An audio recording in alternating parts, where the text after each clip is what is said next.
மாசம் தூங்க மாட்டேன் மோதி பாரு வீட்டு போய் சேர மாட்டேன் வழி வழி வாழ விடு வாழும்போதே வனை கொடி வம்பு பண்ண வளையடி வாங்கி நின்னா தொலை கொடு வாழும்போதே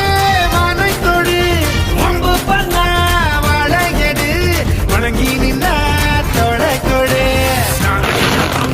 நாலு மாசம் தூங்க மாட்டேன் மோதி பாரு வீட்டு போய் சேர மாட்டேன் நான் அடிச்சாதவங்க மாட்டேன் 4 மாசம் தூங்க மாட்டேன் மோதி பாரு வீடு போய் சேர மாட்டேன் உணவு விட இருப்பிட்டான் உழவனுக்கும் கிடைக்கணும் அவ அனுபவிச்ச மிச்சம் தான் ஆண்டவனுக்கு படைக்கணும் ஆலமர பள்ளிக்கூட்டம் ஆக்ஸ்போர்டா மாறன நீ தாய்மொழியில் கல்வி கற்று தமிழ்நாட்டை உயர்த்தணும் வாய் மூடி